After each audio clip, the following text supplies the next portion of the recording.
Bonjour, voyons donc pourquoi et pour quelles raisons les propriétaires peuvent vendre ou simplement se débarrasser d'une Lancée X d'occasion. Il n'y a eu aucun moteur infructueux dans la 10e génération. Tous desservent 150 à 200 000 km, jusqu'à la première réparation majeure. Même un moteur faible d'1,5 litre, qui ne convient pas à une grande berline, ne tombe pas en panne immédiatement. Oui, il ne pourra pas mettre le gaz et ne convient que pour circuler sur le terrain de golf, mais il n'est pas particulièrement exigeant en réparation. Il comprenait une boîte de vitesse manuelle, sur laquelle les roulements continuaient de voler et la direction assistée électrique tombait souvent en panne.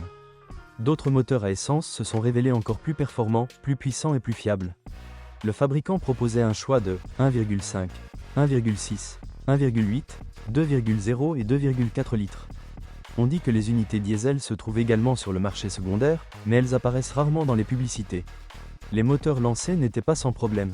Sur les moteurs de 2 litres, le papillon des gaz se bouche, provoquant une fluctuation du régime au ralenti. Pour les moteurs 1.8 et 2.0, au bout de 65 000 km, les rouleaux de courroie des accessoires s'usent et la courroie s'en détache. Tous les moteurs d'un kilométrage supérieur à 100 000 km présentent une fuite au niveau du joint d'huile avant du vilebrequin. Cela entraîne une défaillance de la poulie de vilebrequin, sur laquelle de l'huile fuit. Au bout d'une centaine de kilomètres, le moteur commence à bourdonner excessivement.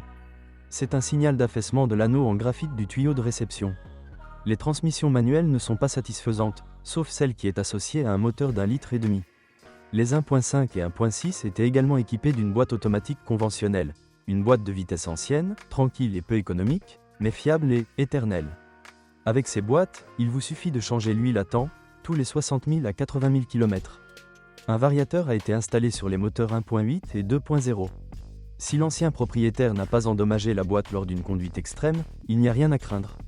Dans la chaleur et en cas de conduite imprudente, l'huile dans la boîte bout. Choisissez des articles qui ont été régulièrement entretenus et des vendeurs qui peuvent le confirmer.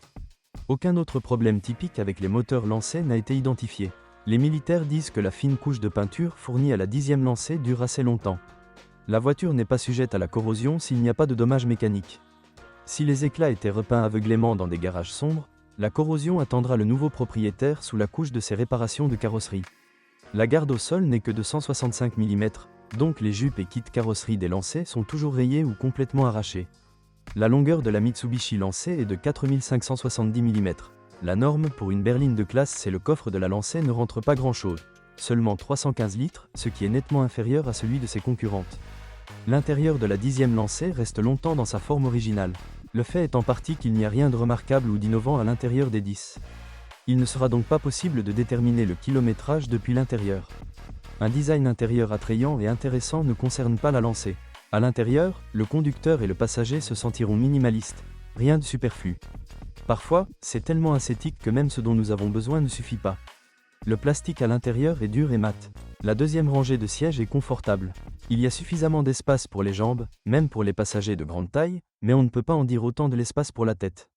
Le canapé arrière est conçu pour 3 personnes, mais seuls les compagnons de voyage minces et petits seront à l'aise. La suspension du 10 est nettement plus agréable que celle de la génération précédente. Elle rebondit sur les bosses et saute sur les dos d'âne. Mais dans les virages, la voiture est incapable de tenir la route et roule dans tous les sens. Et ce n'est pas du tout ce qu'on attend de l'héritier du légendaire passé du rallye. Selon les avis des propriétaires de la Lancée, après 45 000 km, les bagues stabilisatrices d'origine doivent être changées et à 70 000 km, les blocs silencieux arrière doivent être changés. À 90 000, les jambes de force stabilisatrices et les amortisseurs avant meurent. C'est bien si l'ancien propriétaire a choisi des analogues de haute qualité, et ils durent tout aussi longtemps. Dans la suspension arrière, les blocs silencieux extérieurs des bras transversaux sont les premiers à céder, déjà après 90 000 km. Les pièces restantes durent jusqu'à 150 000 km. Vous devez avoir de la chance et de la fortune pour trouver une Mitsubishi Lancée d'occasion acceptable. Pour tenter de ressembler aux héros des films, les propriétaires ont poussé les dizaines au maximum, même s'il s'agissait d'un moteur d'1,5 litre. En conséquence, le marché regorge de voitures après des accidents de gravité variable, avec des moteurs morts et des boîtes de vitesse fatiguées. C'est peut-être le principal inconvénient de la Mitsubishi Lancée anniversaire et dernière génération. Les fans de la marque ont l'habitude de ne pas dépenser d'argent en entretien, donc trouver une voiture avec des soins de haute qualité est une bénédiction. La plupart des exemplaires ont déjà épuisé leurs ressources et sont donc vendus. Lors de l'achat, vérifiez tout 3 fois. Et assurez-vous de prendre la voiture pour un diagnostic complet. Sois prudent.